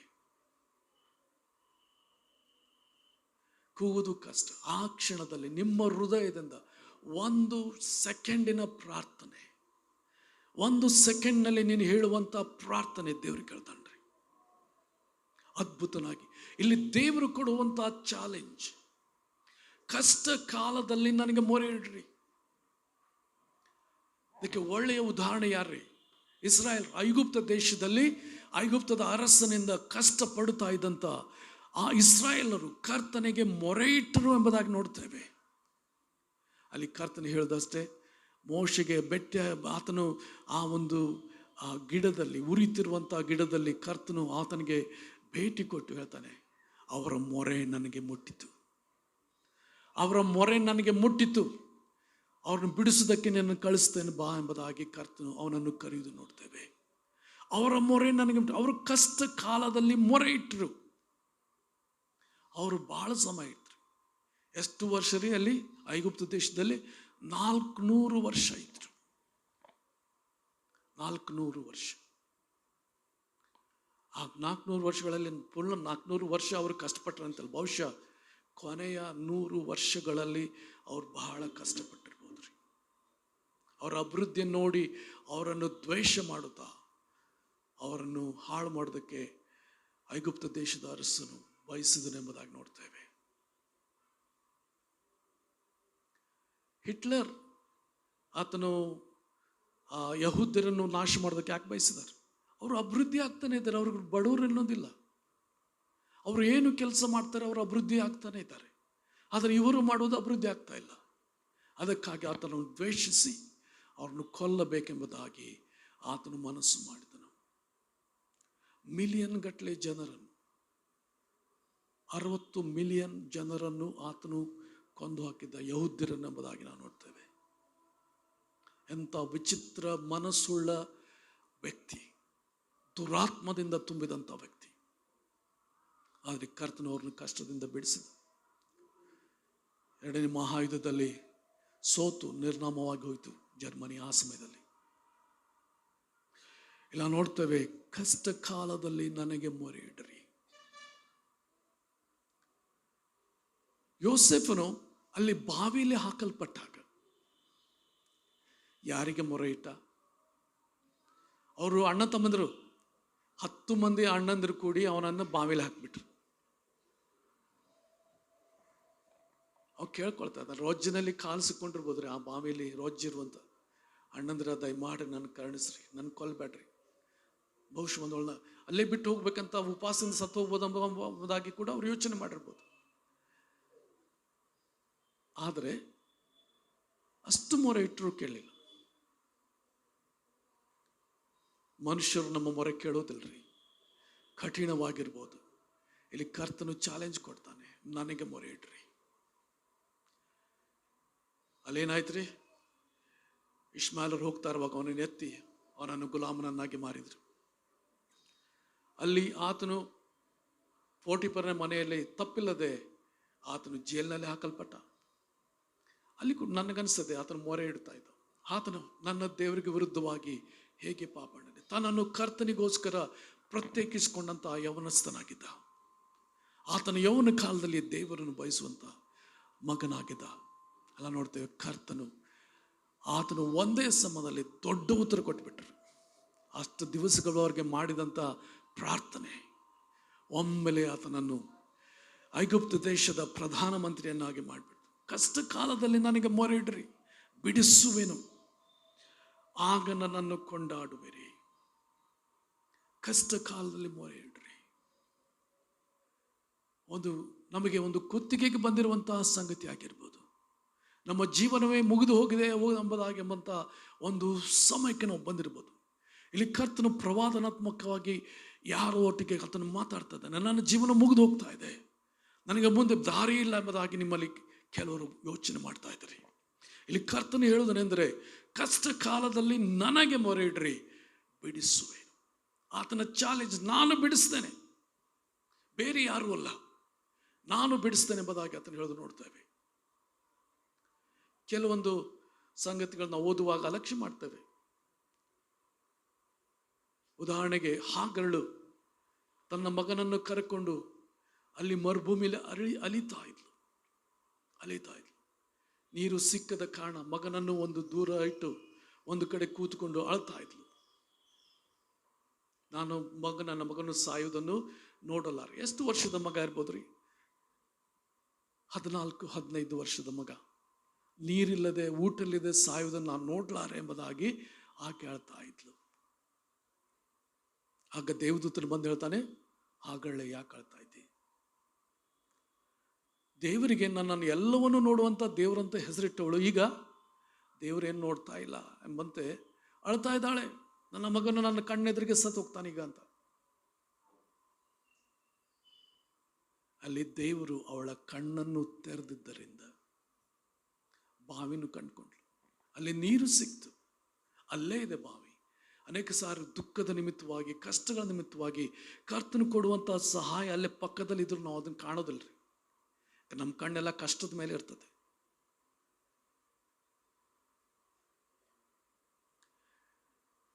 ಅಲ್ಲಿ ಆತನು ಹೇಳುವಂತ ಮಾತು, ದೇವತನು ಹೇಳುವಂತ ಮಾತು ಏನಂದ್ರೆ, ಆ ಹುಡುಗನ ಮೊರೆಯು ನನಗೆ ಕೇಳಿಸಿತು. ಯಾರು ಮೊರೆ ಕೇಳ್ತಾರಂತ್ರಿ? ಆ ಹುಡುಗನ ಮೊರೆ ಯಾರಿಗೆ ಮೊರೆ ಇಡ್ತಾ ಇದ್ದಾನೆ? ತಾಯಿಗಲ್ಲ, ದೇವರಿಗೆ ಮೊರೆ ಇಡ್ತಾ ಇದ್ದಾನೆ. ಇಷ್ಮಾಯೇಲ ಎಂಬುದಾಗಿ ನಾವು ಹೇಳುವಾಗ ನಾವೇ ಅದು ವಾಗ್ದಾನದ ವ್ಯಕ್ತಿ ಅಲ್ಲ ಎಂಬುದಾಗಿ ನಾವು ಯೋಚನೆ ಮಾಡಿ ದೂರ ಇಡ್ತೇವೆ. ನಿಜ, ವಾಗ್ದಾನದ ಮಗನಲ್ಲ ನಿಜ, ಆದರೂ ದೇವರನ್ನು ಕಟ್ತಾನೆ. ದೇವರು ಹೇಳ್ತಾನೆ, ಅವನನ್ನು ಕೂಡ ಆಶ್ವಾಸನೆ. ಅವನು 12 ಅರಸರನ್ನು ಪಡೆಯವನು. ಅವನಲ್ಲೂ ಕೂಡ ದೊಡ್ಡ ಜನಾಂಗ ಆಗ್ತದೆ. ಈಗಲೂ ಇದ್ದಾರೆ ಇಷ್ಮಾಯೇಲರು. ಆ ಹುಡುಗನ ಮೊರೆಯು ನನಗೆ ಕೇಳಿಸ್ತು. ನೋಡ್ತೇವೆ, ಒಬ್ಬ ಯೌವನಸ್ಥಾಗಿರ್ಬೋದು, ಕಷ್ಟದಲ್ಲಿ ಹಾದು ಹೋಗ್ತಾ ಇರ್ಬೋದು. ಯೌವನಸ್ಥಳಾಗಿರ್ಬೋದು, ಕಷ್ಟದಲ್ಲಿ ಹಾದು ಹೋಗ್ತಾ ಇರ್ಬೋದು. ಈ ಕರ್ತನೆ ಹೇಳ್ತಾನೆ, ಕಷ್ಟ ಕಾಲದಲ್ಲಿ ನನಗೆ ಮೊರೆ ಇಡ್ರಿ, ಬಿಡಿಸುವೆನು. ಯಾರು ಹೇಳ್ತಾರೆ ಬಿಡಿಸ್ತೇನೆ ಅಂತ? ದೇವರು, ಸರ್ವಶಕ್ತನಾದ ದೇವರು ಹೇಳ್ತಾನೆ. ನಾವು ಅನೇಕ ಸಾರಿ ನಾವು ಅಳ್ತಾ ಇರೋದು ಯಾಕಂದ್ರೆ ಈ ದೇವರಿಗೆ ಸಾಧ್ಯ ಇಲ್ಲ, ನನ್ನ ಕಷ್ಟ ನಾನೇ ಎದುರಿಸಬೇಕು ಅಂತ ನಾವು ಭಾವಿಸ್ಕೊಳ್ತೇವೆ. ಇಲ್ಲ, ನಮ್ಮ ದೇವರು ಕರುಣೆಯುಳ್ಳ ದೇವರು, ಕಷ್ಟ ಕಾಲವನ್ನು ನೋಡುವಂಥ ದೇವರು, ಎಲ್ಲವನ್ನು ನೋಡುವಂಥ ದೇವರಂತ ಹೇಳಿದಂಥ ಆ ದೇವರು ಅವಳ ಕಷ್ಟ, ಅವಳ ಮಗನ ಕಷ್ಟ ನೋಡಿರ್ಲಿಲ್ವಾ? ನೋಡಿದ್ದಾನೆ. ಹಾಗಳೆಲ್ಲ ಕಷ್ಟ ನೋಡಿದ್ದಾನೆ. ಈ ಸಮಯದಲ್ಲಿ ಅದನ್ನು ಮರೆತು ಬಿಟ್ಲು. ಎಲ್ಲವನ್ನು ನೋಡುವಂಥ ದೇವರಂತ ಕರೆದು ಬಿಟ್ಟು ಅವನನ್ನು ನೋಡ್ತಾ ಇದ್ದಾನೆ ಎಂಬುದನ್ನು ಮರೆತು ಬಿಟ್ಲು. ನೋಡ್ತೇವೆ, ಹುಡುಗನ ಮೊರೆಯು ನನಗೆ ಕೇಳಿಸ್ತು. ನಾವು ಅನೇಕ ಸಾರಿ ಆ ಕಷ್ಟಗಳನ್ನು ಹಾದು ಹೋಗುವಾಗ ದೇವರಿದ್ದಾನೆ ಎಂಬುದನ್ನು ಮರೆತು ಬಿಡ್ತೇವೆ. ನಾವೇ ಅನೇಕ ಉತ್ತರಗಳನ್ನು ಹುಡುಕ್ಲಿಕ್ಕೆ ನೋಡ್ತೇವೆ. ಯೆರೆಮೀಯನ ಕಾಲದಲ್ಲಿ ಮತ್ತು ಏಷಾಯನ ಕಾಲದಲ್ಲಿ ಇಸ್ರಾಯೇಲರ ಭರವಸೆ ಯಾರ ಮೇಲೆ ಹೋಗಿತ್ತು? ತಿರುಗಿ ಐಗುಪ್ತ ದೇಶದಿಂದ ಕುದುರೆಗಳನ್ನು ತರಿಸ್ಬೇಕು, ಅಲ್ಲಿಂದ ರಾಹುತರನ್ನು ತರಿಸ್ಬೇಕು, ಸೈನ್ಯ ತರಿಸ್ಬೇಕು. ನಮ್ಮ ವಿರುದ್ಧವಾಗಿ ವೈರಿಗಳು ಬರುವಾಗ ಇವರು ನಮಗೆ ಸಹಾಯ ಮಾಡ್ತಾರೆ. ಅದರ ಮೇಲೆ ಭರವಸೆ ಇಡ್ಲಿಕ್ಕೆ ಹೋಗ್ತಾ ಇದ್ರು ಅವರು. ದೇವ್ರು ಹೇಳ್ತಾನೆ, ಅದ್ರ ಮೇಲೆ ಭರವಸೆ ಇಡಬೇಡ, ನನ್ನ ಮೇಲೆ ಭರವಸೆ ಇಡು. ದೇವ್ರು ಅದಕ್ಕೇನು ಹೇಳ್ತಾನ್ರಿ? ಮುರಿದ ದಂಟು ಅಂತ್ರಿ. ಮುರಿದ ದಂಟ ಮೇಲೆ ನೀನು ಕೈ ಊರಿಕೊಳ್ಳೋದಾದ್ರೆ ಮುರಿದು ಹೋಗ್ತದೆ. ಅದು ಕೋಲಲ್ಲ, ದಂಟು ಎಂಬುದಾಗಿ ಕರ್ತನ ಅದನ್ನು ಕರೀತಾನೆ. ಅಂತ ಐಗುಪ್ತ ದೇಶದ ಮೇಲೆ ಇವರು ಭರವಸೆ ಇಡ್ತಾ ಇದ್ರು. ದೇವ್ರು ಹೇಳ್ತಾರೆ, ಅಲ್ಲಿ ನೋಡ್ಬೇಡ್ರಿ, ನನ್ನ ಮೇಲೆ ನೋಡ್ರಿ. ಆದರೆ ಅವರು ದೇವರ ಕಡೆ ನೋಡ್ಲಿಕ್ಕೆ ಮನಸ್ಸಿಲ್ಲ. ಆದರೆ ಐಗುಪ್ತ ದೇಶದ ಕಡೆ ಸಹಾಯಕ್ಕಾಗಿ ಅಲ್ಲಿ ನೋಡ್ತಾ ಇದ್ದಾರೆ. ಏನಾಯ್ತು ರೀ? ಐಗುಪ್ತ ದೇಶದಿಂದ ಯಾವ ಸೈನ್ಯ ಬರಲಿಲ್ಲ, ಕುದುರೆನೂ ಬರಲಿಲ್ಲ, ಅವರಿಗೆ ಸಹಾಯ ಬರಲೇ ಇಲ್ಲ. ಅವರು ನೆಬೂಕದ್ನೆಚ್ಚರರಿಂದ ಸೆರೆ ಹಿಡಲ್ಪಟ್ಟು ಬ್ಯಾಬಿಲೋನ್ ದೇಶಕ್ಕೆ ಗುಲಾಮರಾಗಿ ಹೋಗ್ಬೇಕಾಯ್ತ್ರಿ. ನಾವು ಮನುಷ್ಯರ ಮೇಲೆ ದೃಷ್ಟಿ ಇಡಬಾರ್ದ್ರಿ. ಕರ್ತನು ಕೊಡುವಂತ ಚಾಲೆಂಜ್, ಕಷ್ಟ ಕಾಲದಲ್ಲಿ ನನಗೆ ಮೊರೆ ಇಡ್ರಿ. ಯಾರಿಗ್ರಿ? ಕರ್ತನಿಗೆ. ನನಗೆ ಮೊರೆ ಇಡ್ರಿ. ಇಲ್ಲಿ ಚಾಲೆಂಜ್ ಕೊಡ್ತಾ ಇದ್ದಾನೆ ದೇವರು, ನನಗೆ ಮೊರೆ ಇಡ್ರಿ. ಒಬ್ಬ ವ್ಯಕ್ತಿ, ಆತನು ಸಾಧು ಆಗುವುದಕ್ಕಾಗಿ ಆತನು ಟ್ರಿನಿಡಾಡ್ನಲ್ಲಿದ್ದ, ಭಾರತೀಯ ಮೂಲದ ವ್ಯಕ್ತಿ, ಟ್ರಿನಿಡಾಡ್ನಲ್ಲಿದ್ದು ಆತನು ತನ್ನ ಜೀವನ ಸನ್ಯಾಸಿ ಆಗಿರೋದಕ್ಕಾಗಿ ಒಪ್ಪಿಸಿಕೊಟ್ಟಿದ್ದ. ಅವನ ತಾಯಿ ಅವನಿಗೆ ಸಾಯುವಾಗ ಹೇಳಿದಂಥ ಮಾತು, ಮಗನೇ, ನಿನ್ನ ಕಷ್ಟ ಕಾಲದಲ್ಲಿ ನೀನೆಲ್ಲ ದೇವರಿಗೆ ಮೊರೆ ಇಟ್ಟರು, ಯಾವ ದೇವರು ಸಹಾಯ ಮಾಡದೆ ಹೋದರೆ ನೀನು ಯೇಸುವಿಗೆ ಮೊರೆ ಇಡು ಅಂತ ಹೇಳಿದ್ಲು. ಆತನು ಪಕ್ಕನೆ ಉತ್ತರ ಕೊಡ್ತಾನೆ, ಒಂದು ಸಮಯದಲ್ಲಿ ಆತನು ಕಾಡಿನಲ್ಲಿ ಹೋಗುವಾಗ ದೊಡ್ಡದಾದ ಸರ್ಪ ಆತನಿಗೆ ಹೆಡೆತ್ತಿ ನಿಂತು ಬಿಡ್ತು. ಆತನಿಗೆ ಮುಂದೆ ಹೋಗ್ಲಿಕ್ಕೆ ಕೊಡ್ತಾ ಇಲ್ಲ, ಆತನ ಹಿಂದೆ ಹೋಗ್ಲಿಕ್ಕೂ ಬರುವುದಿಲ್ಲ. ಅಂಥ ಸಂದರ್ಭದಲ್ಲಿ ಆತನ ಅನೇಕ ದೇವರುಗಳಿಗೆ ಮೊರೆ ಇಟ್ಟ ಯಾವುದೂ ಸಹಾಯ ಕೊಳ್ಳಿಲ್ಲ. ಹಾವು ಹಾಗೆ ನಿಂತಿದೆ, ಬುಸುಗುಡ್ತಾ ಇದೆ. ಅಯ್ಯೋ, ನನ್ನ ಜೀವನ ಮುಗಿದು ಹೋಯ್ತು ಎಂಬಂತೆ ಆತನಿಸ್ತು. ಆಗ ತಾಯಿ ಹೇಳಿದ ಮಾತು ನೆನಪಾಯಿತು. ಯಾವ ದೇವರು ಉತ್ತರ ಕೊಡದೆ ಹೋದರೆ ಯೇಸುವಿಗೆ ಮೊರೆ ಇಡು ಎಂಬುದಾಗಿ ಅಲ್ಲಿ ಕೂಗಿದ. ಯೇಸುವೇ ನನ್ನ ಕರುಣಿಸು, ಒಂದೇ ಮಾತು, ಯೇಸುವೇ ನನ್ನ ಕರುಣಿಸು ಎಂಬುದಾಗಿ ಹೇಳಿದ ಕೂಡಲೇ ಆ ಹಾವು ತನ್ನ ಹೆಡೆ ಕೆಳಗೆ ಹಾಕಿ ಅರಣ್ಯದಲ್ಲಿ ಹೊರಟು ಹೋಯಿತು. ದೇವರು ಅದ್ಭುತನು. ಸಾಧು ಸುಂದರ್ ಸಿಂಗ್ ಟಿಬೆಟ್ಗೆ ಹೋದಾಗ, ಅಲ್ಲಿ ಸ್ವಾರ್ಥ ಸಾಧಕ ಹೋದಾಗ, ಅಲ್ಲಿ ಅನೇಕ ಸಂಗತಿಗಳು ಅವರಿಗೆ ಜರುಗಿದವು. ಅಲ್ಲಿ ಸ್ವಾರ್ಥ ಸಾಧಕ ಹೋದಾಗ ನಿನ್ಗೆ ಬರಬೇಡ ಅಂತ ಹೇಳಿದ್ವಿ, ನೀನು ತಿರುಗಿ ಯಾಕೆ ಬಂದಿ ಎಂಬುದಾಗಿ ಆ ಟಿಬೆಟಿನವರು ಏನು ಮಾಡಿಬಿಟ್ರು, ಅವನು ಯಾಕೆ ಪ್ರಾಣಿಯ ಹಸಿ ಚರ್ಮದಲ್ಲಿ ಹೊಲೆದು ಇಟ್ಬಿಟ್ರು. ಏನಾಗ್ತೈತೆ ರೀ, ಆ ಹಸಿ ಚರ್ಮ ಅದು ಒಣಗದಂಗೆ ಹಿಚ್ಚಿಗ್ಲಿಕ್ಕೆ ಆರಂಭಿಸ್ತದೆ. ಆತನನ್ನು ಹಿಚ್ಚಿಗೆ ಉಸಿರಾಡದಂತೆ ಹಿಚ್ಚಿಗೆ ಕೊಂದು ಬಿಡ್ತದೆ. ಅದನ್ನು ಅವ್ರಿಗೆ ಎದುರು ನೋಡ್ತಾ ಇದ್ರು, ಇವನು ಸಾಯ್ತಾನೆ ಎಂಬುದಾಗಿ. ಅವರು ಸಾಯಲೇ ಇಲ್ಲ. ಯಾರು ರಾತ್ರಿಯಲ್ಲಿ ಬಂದು ಆ ಚರ್ಮವನ್ನು ಕತ್ತರಿಸಿ ಹಾಕಿಬಿಟ್ಟಿದ್ರು. ಅಂದರೆ ದೇವದೂತ ಬಂದು ಕತ್ತರಿಸಿ ಹಾಕಿಬಿಟ್ಟಿದ್ದ. ಅರೆ, ಇವನು ಸಾಯಲಿಲ್ಲಲ್ಲ ಎಂಬುದಾಗಿ ಅವರು ಯೋಚನೆ ಮಾಡಿದ್ರು. ಮತ್ತೊಂದು ಸಾರಿ ಅವರು ಅದೇ ಟಿಬೆಟ್ಗೆ ಸ್ವಾರ್ಥ ಸಾರಕ್ಕೆ ಹೋದಾಗ, ನಿನಗೆ ಇನ್ನೊಂದು ಸಾರಿ ಮಾಡ್ತೇವೆ ಎಂಬುದಾಗಿ ಒಂದು ಆಳವಾದ ಕಣಿವೆ, ಅದು ಗವಿ ಅಂತಿರುವಂಥ ಒಂದು ಕಣಿವೆ, ಆಳವಾದದ್ದು, 1000 ಮೀಟರ್ ಕೆಳಗಡೆ ಇದೆ. ಯಾಕಂದರೆ ಇದು ಪರ್ವತಗಳ ಮೇಲಿರುವಂಥ ಟಿಬೆಟ್ ದೇಶ. ಆ ಕಣಿವೆಯಲ್ಲಿ ಹಾಕ್ಬೇಕೆಂಬುದಾಗಿ ಇವರು ಆ ವ್ಯಕ್ತಿನ ಸಾಧು ಸಂಘದನ್ನು ಹಿಡಿದು ಆ ಒಂದು ಆಳವಾದ ಕಂದರದಲ್ಲಿ ಎಸೆದು ಬಿಟ್ರು. ಕತ್ತಲೆ, ಅದರ ಮೇಲೆ ಮುಚ್ಚಳ ಮುಚ್ಚಿ ಚಾವಿ ಹಾಕಿದ್ರಿ, ಯಾರು ಅವನನ್ನು ಕರ್ಕೊಳ್ಬಾರ್ದು ಎಂಬುದಾಗಿ. ಅಷ್ಟು ಆಳವಾದಲ್ಲಿ ಯಾರೂ ಬಿಡಿಸ್ಲಿಕ್ಕೆ ಸಾಧ್ಯತೆ ಇಲ್ಲ, ಅಷ್ಟು ಆಳವಾಗಿದೆ. ಅವರು ಬಿದ್ದಾಗ ನೋಡಿದರೆ ಅನೇಕ ಹೆಣಗಳು ಇವೆ. ಅನೇಕ ವರ್ಷಗಳಿಂದ ಒಗೆದಂಥ ಹೆಣಗಳು, ಎಲುಬಿನ ಆಂಧ್ರಗಳು ಎಲ್ಲ ಅಲ್ಲಿ ಅದರ ಮೇಲೆ ಬಿದ್ದಾರೆ. ಅಲ್ಲಿ ಕರ್ತನಿಗೆ ಕೂಗಿಕೊಂಡು, ಸ್ವಾಮಿ, ಇದರಿಂದ ನನಗೆ ಬಿಡಿಸು. ರಾತ್ರಿ ಸಮಯದಲ್ಲಿ ಬೆಳಕು ಮೇಲೆ ಬಂತವ್ರಿಗೆ. ಆ ಮುಚ್ಚಳ ತೆಗೆಲ್ಪಟ್ಟಿತ್ತು, ಅಲ್ಲಿಂದ ಬೆಳಕು. ಆಗ ಒಂದು ಹಗ್ಗ ಅವ್ರ ಕಡೆ ಬಂತು, ಇದನ್ನು ಹಿಡ್ಕೋ, ನಾನು ನಿನ್ನ ಮೇಲೆ ಹೇಳ್ತೀನಿ. ಅದನ್ನು ಎಳೆದ ಮೇಲೆ ಹೊರಗೆ ಬಂದ್ಕೊಳ್ಳೆ, ಅಲ್ಲಿ ಯಾರೂ ಕಾಣಲಿಲ್ಲ. ತಿರುಗಿ ಆ ಮುಚ್ಚಳ ಮುಚ್ಚಲ್ಪಟ್ಟು ಅದಕ್ಕೆ ಚಾವಿ ಹಾಕಿದ್ದು ಹಾಗೆ ಇತ್ತು. ಕರ್ತನ ಹೇಳ್ತಾನೆ, ಕಷ್ಟ ಕಾಲದಲ್ಲಿ ಮೊರೆ ಇಡಿರಿ, ಆಗ ಬಿಡಿಸುವೆನು. ಪೇತ್ರನು ಸೆರೆಯಲ್ಲಿ ಹಾಕಲ್ಪಟ್ಟಾಗ ಸಭೆಯೆಲ್ಲ ಒಟ್ಟಾಗಿ ಅವನಿಗಾಗಿ ಪ್ರಾರ್ಥಿಸ್ತಾ ಇದ್ರು. ರಾತ್ರಿ ಸಮಯಗಳಲ್ಲಿ ದೇವದೂತ ಬಂದ, ಅವನು ತಟ್ಟಿ ಎಬ್ಬಿಸಿದ. ನಿನ್ನ ಕೋಟ್ ಹಾಕೋ, ನಿನ್ನ ಚಪ್ಪಲ್ ಹಾಕೋ ಅಂತ ಹೇಳ್ದ. ಅವನ ಸರಪಣಿಗಳು ಕಳಚಿ ಬಿದ್ದು ತನ್ನಷ್ಟಕ್ಕೆ ತಾನೇ ಸರಿ ಬಾಗಿಲು ತೆರೆಯಲ್ಪಟ್ಟು ಅಲ್ಲಿ ಕಾವಲುಗಾರ ನಿಂತಿದ್ದ, ಅವರಿಗೆ ಕಾಣ್ತಾನೆ ಇಲ್ಲ. ಇವರು ಅವ್ರ ಮುಂದೆನೇ ಹಾದು ಹೋದ್ರು. ಅದಷ್ಟೇ ಅಲ್ಲ, ಊರ ಬಾಗಿಲನ್ನು ದಾಟಿ ಬೇರೆ ದೂರ ಬಂದರು. ಆತನ ಇನ್ನೊವರಿಗೆ ಕನಸು ಅಂತ ತಿಳ್ಕೊಂಡಿದ್ದಾನೆ. ಪೇತ್ರ ಕನಸಿನಲ್ಲಿ ಹೋಗ್ತಾ ಇದ್ದಾನೆ, ಕನಸಿನಾಗ ಬಿದ್ದಿದೆ ಅಂತ. ಅಲ್ಲಿ ಹೊರಗೆ ಬಂದಾಗ ಅನೇಕ ಬಾಗಿಲು ತನ್ನಷ್ಟಕ್ಕೆ ತಾನೇ ತಕ್ಕೊಂಡು ಆತನ ಊರು ಹೊರಗೆ ಬಂದಾಗ ಆತನಂತಾನೆ, ರೀ ಕನಸಲ್ಲ, ಇದು ನಿಜವಾಗಿ ಬಂದೇನೆ. ಆತನು ಮಾರ್ಕನ ಮನೆಗೆ ಬರುವುದು ನೋಡ್ತೇವೆ. ಮಾರ್ಕನ ಸುವಾರ್ತೆ ಯಾರು ಬರೆದಾನೆ, ಮಾರ್ಕನು ಅವನ ಮನೆಗೆ ಬರುವುದು ನೋಡುತ್ತೆ. ಅಲ್ಲಿ ಕೂಡಿ ಬಂದು ಅನೇಕರು ಪ್ರಾರ್ಥನೆ ಮಾಡ್ತಾ ಇದ್ರು. ಅಲ್ಲಿ ಕರ್ತನು ಹೇಗೆ ಬಿಡಿಸಿದ ಎಂಬುದಾಗಿ ಹೇಳಿಬಿಟ್ಟು ಅಲ್ಲಿಂದ ಆತನು ಹೊರಟೋದ. ನೋಡ್ತೇವೆ ಇಲ್ಲಿ ಕರ್ತನು ಹೇಳುವಂಥ ಮಾತು ನಮಗೆ ಅನೇಕರಿಗೆ ಆತನು ಹೇಳುವಂಥ ಮಾತು, ಕಷ್ಟ ಕಾಲದಲ್ಲಿ ನನಗೆ ಮರಳಿ. ಇವತ್ತು ಹೇಳುವಂಥ ಈ ಸಂದೇಶ ಮುಖ್ಯವಾದ ಸಂದೇಶ, ಪ್ರವಾದನಾತ್ಮಕವಾಗಿ ಕರ್ತನಿಂದ ಕೊಡಲ್ಪಟ್ಟಂಥ ಈ ವಾಕ್ಯ. ಕಷ್ಟ ಕಾಲದಲ್ಲಿ ನನಗೆ ಮೊರೆ ಇಡ್ರಿ, ಬಿಡಿಸುವೆನು, ಆಗ ನನ್ನನ್ನು ಕೊಂಡಾಡುವಿರಿ. ಅಲ್ಲಿ ಕರ್ತ ಸ್ತುತಿಯದನ್ನ ಸಮರ್ಪಿಸ್ರಿ ಅಂತ ಹೇಳ್ತಾ ಇದ್ದಾನೆ. ಈಗ ಆಟೋಮೆಟಿಕ್ ನೀವು ಸ್ತುತಿಯದನ್ನ ಬರ್ಬೇಕಂದ್ರೇನ್ರಿ, ಕಷ್ಟ ಕಾಲದಲ್ಲಿ ಮೊರೆ ಇಡ್ರಿ, ಬಿಡಿಸುವೆನು, ಆಗ ನೀವು ಕೊಂಡಾಡುವಿರಿ, ಆತನಿಂದ ಕೊಂಡಾಡುವಿರಿ. ಯೋಹಾನ 16 ಕೂಡ ಅಲ್ಲಿ ಕರ್ತನ ಹೇಳ್ತಾನೆ, ನನ್ನ ಹೆಸರಿನಲ್ಲಿ ನೀವು ಇನ್ನೂ ಬೇಡಿಕೊಂಡಿಲ್ಲ, ಬೇಡಿಕೊಳ್ಳ್ರಿ, ಸಿಕ್ಕುವುದು, ನಿಮ್ಮ ಆನಂದ ಪರಿಪೂರ್ಣವಾಗುವುದು. 16ನೇ ಅಧ್ಯಾಯ ಅದರ 26ನೇ ವಚನ 23ನೇ ವಚನದಿಂದ, ಆ ದಿನದಲ್ಲಿ ನೀವು ಯಾವ ಪ್ರಶ್ನೆ ಮಾಡುವುದಿಲ್ಲ, ನಿಮಗೆ ನಿಜ ನಿಜವಾಗಿ ಹೇಳುತ್ತೇನೆ, ನೀವು ತಂದೆಯನ್ನು ಏನಾದರೂ ಬೇಡಿಕೊಂಡ್ರೆ ಆತನು ನನ್ನ ಹೆಸರ ಮೇಲೆ ನಿಮಗೆ ಕೊಡುವನು. ನೀವು ಇದುವರೆಗೆ ನನ್ನ ಹೆಸರ ಮೇಲೆ ಯಾವುದನ್ನೂ ಬೇಡಿಕೊಂಡಿಲ್ಲ, ಬೇಡಿಕೊಳ್ಳಿರಿ, ಸಿಕ್ಕುವುದು, ಆಗ ನಿಮ್ಮ ಆನಂದವು ಪರಿಪೂರ್ಣವಾಗುವುದು. ಬೇಡಿಕೊಳ್ಳಿರಿ, ನಿಮಗೆ ಸಿಕ್ಕುವುದು. ಯಾರ ಹೆಸರಿನಲ್ಲಿ ರೀ? ಯೇಸುವಿನ ಹೆಸರಿನಲ್ಲಿ ಬೇಡಿಕೊಳ್ಳಿರಿ, ನಿಮಗೆ ಸಿಕ್ಕುವುದು ಮತ್ತು ನಿಮ್ಮ ಆನಂದವು ಪರಿಪೂರ್ಣವಾಗುವುದು. ನಾವು ನಮ್ಮಲ್ಲಿ ಅನೇಕರು ಕೆಲವೊಂದು ಕಷ್ಟಗಳಲ್ಲಿ ಅನೇಕ ವರ್ಷಗಳಿಂದ ಅದರಲ್ಲೇ ಹಾದು ಹೋಗ್ತಾ ಇದ್ದೇವೆ.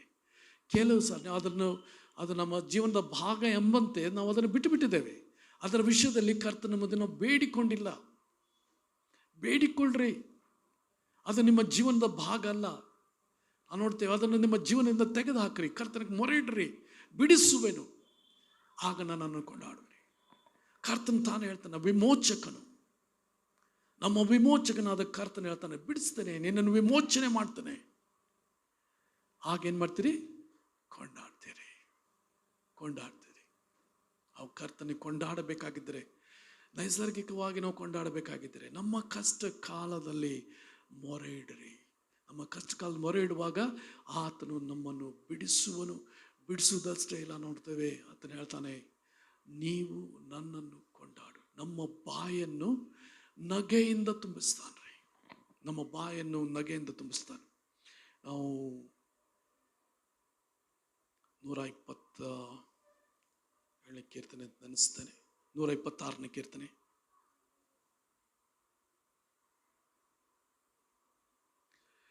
1-2 ವಚನ, 3ನೇ ವಚನದವರೆಗೂ. ಸೆರೆಯಲ್ಲಿದ್ದ ನಮ್ಮನ್ನು ಯೆಹೋವನು ತಿರುಗಿ ಚೀಯೋನಿಗೆ ಬರಮಾಡಿದಾಗ ನಾವು ಕನಸು ಕಂಡವರಂತಿದ್ದೆವು. ಆಗ ನಮ್ಮ ಬಾಯಿ ಬಲು ನಗೆಯಿಂದಲೂ ನಮ್ಮ ನಾಲಿಗೆ ಹರ್ಷ ಗೀತೆಗಳಿಂದಲೂ ತುಂಬಿದವು. ಅನ್ಯ ಜನರು ಯೆಹೋವನು ಇವರಿಗೋಸ್ಕರ ಮಹತ್ ಕಾರ್ಯಗಳು ಮಾಡಿದ್ದಾನೆಂದು ತಮ್ಮೊಳಗೆ ಮಾತಾಡಿಕೊಳ್ಳುತ್ತಿದ್ದರು. ಯೆಹೋವನು ನಮಗೋಸ್ಕರ ಮಹತ್ ಕಾರ್ಯಗಳನ್ನು ಮಾಡಿದ್ದು ನಿಜ, ಆದುದರಿಂದ ನಾವು ಸಂತೋಷವುಳ್ಳವರಾಗಿದ್ದೇವೆ. ಇಲ್ಲಿ 2ನೇ ವಚನ ಆತನು ಹೇಳ್ತಾನೆ, ನಮ್ಮ ಬಾಯಿ ಬಲು ನಗೆಯಿಂದಲೂ ನಮ್ಮ ನಾಲಿಗೆ ಹರ್ಷ ಗೀತೆಗಳಿಂದಲೂ ತುಂಬಿದವು. ಇದು ಅನೇಕರಿಗೆ ಕರ್ತನು ಮಾಡುವಂಥ ವಾಗ್ದಾನ. ನಿಮ್ಮ ಬಾಯನ್ನು ನಗೆಯಿಂದ ಆತನು ತುಂಬಿಸ್ಲಿಕ್ಕಿದ್ದಾನೆ. ನಿಮ್ಮ ಬಾಯನ್ನು ಹರ್ಷ ಧ್ವನಿಯಿಂದ ಆತನು ತುಂಬಿಸ್ಲಿಕ್ಕಿದ್ದಾನೆ. ಇದು ಕರ್ತನು ಇವತ್ತು ಮಾಡುವಂಥ ವಾಗ್ದಾನ. ಆತನು ಈ ಕಷ್ಟ ಕಾಲದಲ್ಲಿ ನಾವು ಮೊರೆ ಇಟ್ಟು ಅದರಿಂದ ಹೊರಗೆ ಬರುವಾಗ ಅಲ್ಲಿ ನಮ್ಮ ಬಾಯಿ ಬಲು ನಗೆಯಿಂದಲೂ ಸಂತೋಷದಿಂದಲೂ ಹರ್ಷಗೀತೆಗಳಿಂದಲೂ ತುಂಬುವಂತೆ ಆತನು ಮಾಡುವಾಗಿದ್ದಾನೆ. ಆದ ಕಾರಣ ನಮ್ಮ ಕಷ್ಟವನ್ನು ಕರ್ತನ ಮುಂದೆ ಅರಿಕೆ ಮಾಡಿಕೊಳ್ಳೋಣ. ನಮ್ಮ ನೋವುಗಳನ್ನು ಕರ್ತನ ಮುಂದೆ ಹೊಯ್ದು ಬಿಡೋಣ. ಯೋಬನು ಹೇಳ್ತಾನೆ, ಕಷ್ಟಕ್ಕೊಳಗಾದವನು ಕೂಗಿಕೊಳ್ಳುವುದಿಲ್ವೋ? ಅಲ್ಲಿ ದೇವ್ರ ಮುಂದೆ ಕೂಗಿಕೊಳ್ತಾ ಇದ್ದಾನೆ. ಅದು ಕೆಲವೊಂದು ತಪ್ಪು ಮಾಡಿದ ನಿಜ. ಒಂದು ಮಾತು ಅಂದ್ಬಿಡ್ತಾನೆ, ದೇವ್ರಿಗೆ ಬುದ್ಧಿ ಇಲ್ಲ ಅಂದ್ಬಿಟ್ಟು.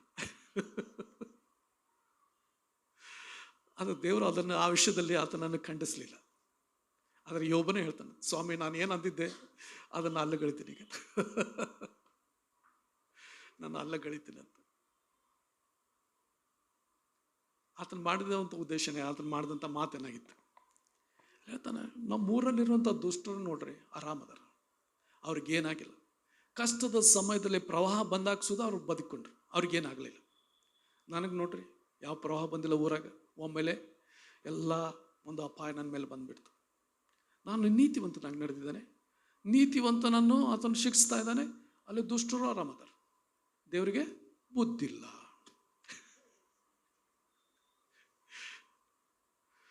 ಅದು ಅಂದ್ಕೊಳ್ಳೆ ದೇವ್ರಿಗೆ ಎಷ್ಟು ನೋವಾಗಿರ್ಬೋದು ರೀ.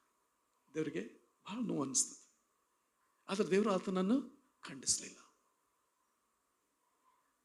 ದೇವ್ರಿಗೆ ಯೋಬನಿಗೆ ಹೇಳ್ತಾನೆ, ಏನಪ್ಪ ನನ್ನ ನೀತಿನ ಖಂಡಿಸ್ತೀಯಾ? ಯೋಬನಿಗೆ ಕೇಳ್ತಾನೆ, ಇಲ್ಲ ಸ್ವಾಮಿ, ನಾನು ತಪ್ಪು ಮಾಡ್ತೇನೆ, ನನ್ನ ಬಾಯಿಂದ ಅಂದಿದ್ದನ್ನು ತಿರಸ್ಕರಿಸ್ತೇನೆ, ಅಲ್ಲಗಳಿತೇನೆ ಎಂಬುದಾಗಿ ಅವನು ಹೇಳೋದನ್ನು ನೋಡ್ತೇವೆ. ಯೋಬನ ಪುಸ್ತಕ ಒಂದು ಒಗಟ್ಟಿದ್ದಂಗೆ ಇದ್ರಿ. ಅದನ್ನು ತಿಳ್ಕೊಬೇಕಂದ್ರೆ ಒಂದು 100 ಸಲ ಆದರೂ ಓದಬೇಕು ನೀವು.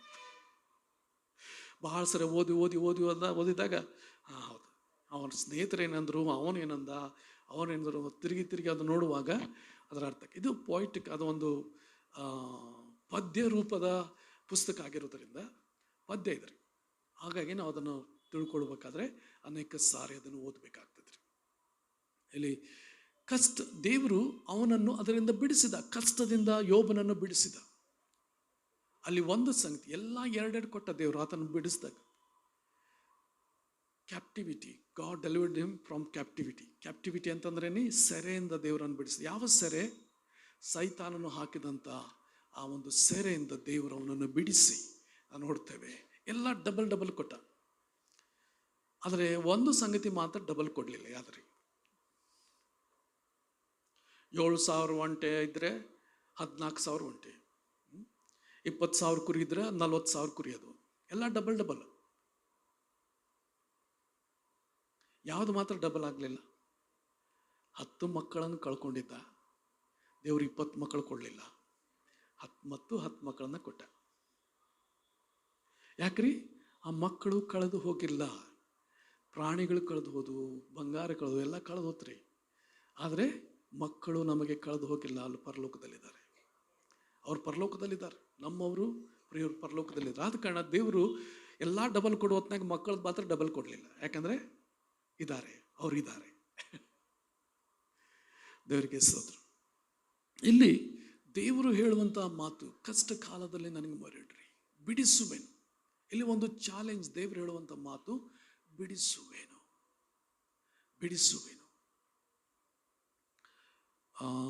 ಕೀರ್ತನೆ 83 ಅಂತ ನೆನೆಸ್ತಾನೆ.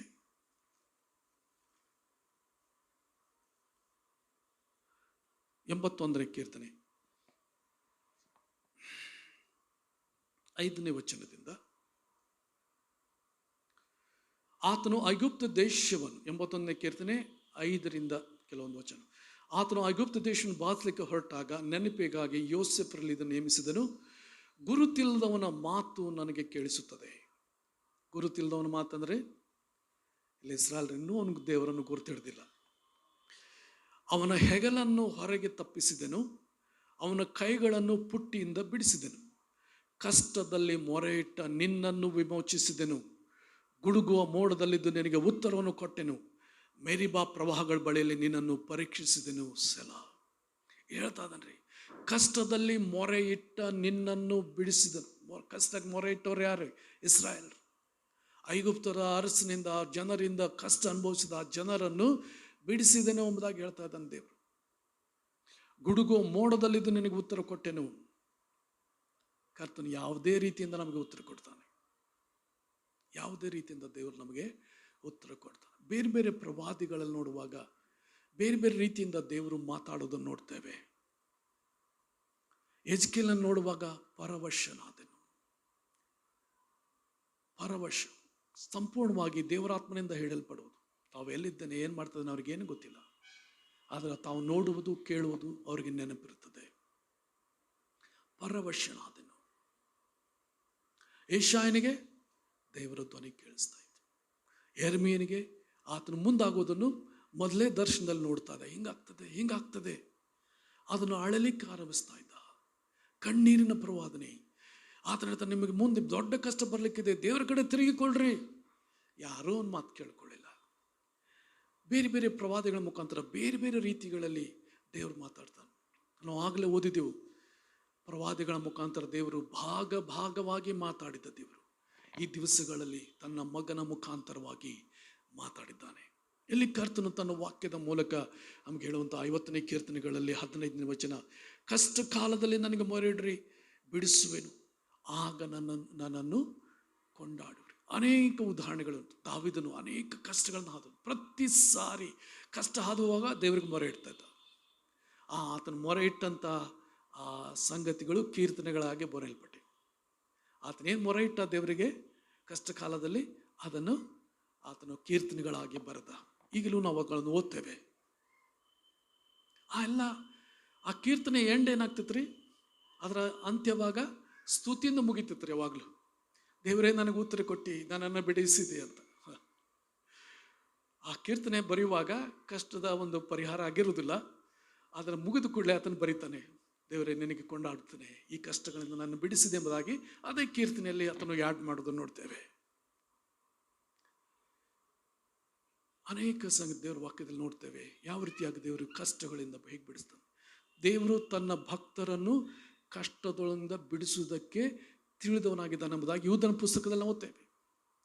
ಮತ್ತು 2 ಪೇತ್ರನಲ್ಲಿ ಓದ್ತೇವೆ, ದೇವರು ತನ್ನ ಭಕ್ತರನ್ನು ಕಷ್ಟಗಳಿಂದ ಬಿಡಿಸೋದಕ್ಕೆ ಶಕ್ತನಾಗಿದ್ದಾನೆ, ಬಲ್ಲವನಾಗಿದ್ದಾನೆ. ಆತನ ಚಾಲೆಂಜ್ ಮಾಡ್ತಾ ಇದ್ದಾನೆ, ಕಷ್ಟ ಕಾಲದಲ್ಲಿ ನನಗೆ ಮೊರೆ ಇಡು. ಆತನು ಸಹಾಯ ಮಾಡೋದಕ್ಕೆ ಮನಸ್ಸುಳ್ಳವನಾಗಿದ್ದಾನೆ, ಶಕ್ತಿಯುಳ್ಳವನಾಗಿದ್ದಾನೆ. ಆದರೆ ಒಂದು ಸಂಗತಿ ಎದುರು ನೋಡ್ತಾ ಇದ್ದಾನೆ, ಅದು ನಿಮ್ಮ ಬಾಯಿಂದ ಬರಬೇಕು.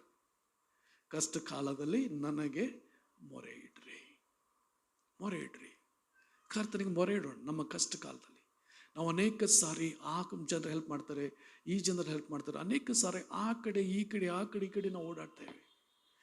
ಆ ರೀತಿ ಗಲಿಬಿಲಿಗೊಂಡು ಓಡಾಡುವುದು ದೇವ್ರು ಬಯಸುತ್ತೆ. ಉದಾಹರಣೆಗೆ ಕೊರೋನಾ ಅಂತಾನೆ ಇಟ್ಕೊಡ್ರಿ, ಕೊರೋನಾ ಅಂತಾನೆ ಇಟ್ಕೊಡ್ರಿ, ದೇವ್ರು ಮಹತ್ ಕಾರ್ಯ ಮಾಡ್ತಾನ್ರಿ, ದೇವ್ರು ಅದರಿಂದ ಬಿಡಿಸ್ತಾನ್ರಿ ನಿಮ್ಗೆ. ನಾನು ನಂತೇನೆ ನಿಮ್ಮಲ್ಲಿ ಅನೇಕರಿಗೆ ಬಂದು ಹೋಗಿದೆ, ಅದು ಕೆಲವರಿಗೆ ಗೊತ್ತೂ ಆಗಿಲ್ಲ. ಕೊರೋನಾ ಬಂದು ಹೋಗಿದೆ, ಆದರೆ ನಮಗೆ ಗೊತ್ತೂ ಆಗಲಿಲ್ಲ. ಅದು ನಿಮ್ಮ ಬ್ಲಡ್ ಟೆಸ್ಟ್ ಮಾಡುವಾಗ ಗೊತ್ತಾಗ್ತೈತೆ, ನಿಮ್ಮ ಬಾಡಿಲಿ ಆ್ಯಂಟಿಬಾಡೀಸ್ ಇರೋದು ನೋಡುವಾಗ, ರೋಗ ನಿರೋಧಕ ಶಕ್ತಿ ಇರುವಾಗ ಇವ್ರಿಗೆ ಯಾವಾಗ ಬಂದು ಹೋಗಿದೆ ಅಂತ ಗೊತ್ತಾಗ್ತದೆ. ಭಾರತದಲ್ಲಿ 60% ಜನರಿಗೆ ರೋಗ ನಿರೋಧಕ ಶಕ್ತಿ ಆಗಲೇ ಬಂದು ಹೋಗಿದೆ. ಅವ್ರು ಇನ್ನೂ ಇಂಜೆಕ್ಷನ್ ತೊಗೊಂಡಿಲ್ಲ, ವ್ಯಾಕ್ಸಿನೇಷನ್ ತೊಗೊಂಡಿಲ್ಲ. 60% ಜನರಿಗೆ ಬಂದ್ಬಿಟ್ಟಿದ್ರು. ನಾವು ಇಲ್ಲಿ ಕರ್ತನಿಗೆ ನಾವು ಮೊರೆ ಇಡುವುದಾಗಿದ್ದರೆ, ಇಲ್ಲಿ ಕಷ್ಟ ಕಾಲದಲ್ಲಿ ನನಗೆ ಮೊರೆ ಇಡ್ರಿ, ಬಿಡಿಸುವೇನು. ಆತನ ವಾಗ್ದಾನ ಬಿಡಿಸು. ಮತ್ತೇನ್ರಿ ಹೇಳ್ತಾನ್ರಿ, ಆಗ ನೀವು ನನ್ನನ್ನು ಕೊಂಡಾಡುವಿರಿ, ನಿಮ್ಮ ಬಾಯಿ ಬಲು ನೊಗೆಯಿಂದಲೂ ಸ್ತೋತ್ರದಿಂದಲೂ ತುಂಬುತ್ತದೆ. ಇವರು ಸೆರೆಯಿಂದ ಬಿಡಿಸಿದಾಗಂದ್ರೆ ಸಾಧಾರಣ ಸೆರೆ ಅಲ್ಲ, ಅದು ಬೆಬಲೋನ್ನಲ್ಲಿರುವಂಥ ಸೆರೆ. ಅನೇಕ ರಾಜ್ಯಗಳು ಬಂದರು. ನೆಬೂಕದ್ನೆಚ್ಚರನು ಆಳಿದ, ನಂತರ ಏವಿಲ್ ಮೆರೋದಾಕ್ ಎಂಬಂಥ ಅರಸನು ಆಳಿದ, ನಂತರ ಬೆಲ್ಶಚ್ಚರ್ ಬಂದ. ಆತನ ಸಮಯದಲ್ಲಿ ಬೇರೆ ಅರಸರು ಬಂದರು. ಬೆಲ್ಶಚ್ಚರ್ ಕೊಲ್ಲಲ್ಪಟ್ಟು ನಾವು ನೋಡ್ತೇವೆ ದಾರ್ಯಾವೆಷನು ಆಳ್ಕೆ ಬಂದ. ದಾರ್ಯಾವೆಷನಿದ್ದಾಗೂ ಇನ್ನೂ ಸೆರೆಯಲ್ಲೇ ಇದ್ದಾರೆ. ಆದರೆ ಕೋರೆಷ್ ಎಂಬಂಥ ವ್ಯಕ್ತಿ, ಸೈರಸ್ ಅಂತ ಇಂಗ್ಲೀಷ್ನಲ್ಲಿ ಓದ್ತೇವೆ, ಆತನು ಆಜ್ಞೆ ಹೊಡಿಸ್ತಾನೆ, ಇಸ್ರಾಯೇಲರು ನಿಮ್ಮ ನಿಮ್ಮ ದೇಶಗಳಿಗೆ ಹೋಗ್ರಿ, ತಿರುಗಿ ದೇವಾಲಯವನ್ನು ಕಟ್ಟ್ರಿ, ಆರಾಧನೆಯನ್ನು ಆರಂಭ ಮಾಡ್ರಿ. ಇದನ್ನು ಅನ್ಯ ಜನಗಳ ಅರಸನು, ಆತನು ಹೇಳ್ತಾನೆ, ಅಪ್ಪಣೆ ಕೊಡ್ತಾನೆ, ಹೋಗ್ರಿ. ನೆಬೂಕದ್ನೆಚ್ಚರನು ಲೂಟಿ ಮಾಡಿಕೊಂಡು ಹೋಗಿದ್ದ ದೇವಾಲಯದ ಸಾಮಾನುಗಳನ್ನೆಲ್ಲ ತೆಗಿಸಿ ಕೊಡ್ತಾನೆ, ಹೋಗ್ರಿ, ತಿರುಗಿ ದೇವಾಲಯ ಕಟ್ಟ್ರಿ. ನಾವು ಸೆರೆಯಿಂದ ಬಂದಾಗ ಕನಸು ಕಂಡವ್ರು ಅಂತಿದ್ದೀವಿ. ದೇವರು ಅನೇಕ ಸಾರಿ ಉತ್ತರ ಕೊಡುವಾಗ ನಮಗೇನನ್ಸದ್ರಿ, ಕನಸಿನಾಗ ನೋಡಾತನೇನು, ಕನಸಿನಾಗ ಇದನ್ನು ನೋಡ್ತಾ ಇದ್ದಾನೆ ಮತ್ತು ಅನ್ನಿಸ್ತದ್ರಿ. ನಮ್ಮ ಬಾಯನ್ನು ಬಲು ನಗೆಯಿಂದಲೂ ಆತನು ನಮ್ಮ ಬಾಯಲ್ಲಿ ಹರ್ಷ ಗೀತೆಗಳನ್ನಿಟ್ಟು ಆತನ ಆಶ್ವಸ್ತಾನೆ.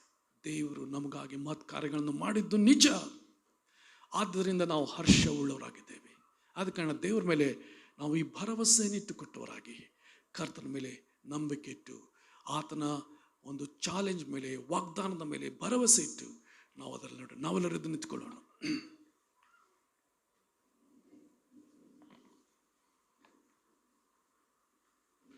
ಕುನ್ಸಲಾರ ಮಿರಕಲ ಸೊಂತುರು ಮಕನ್ಸಿ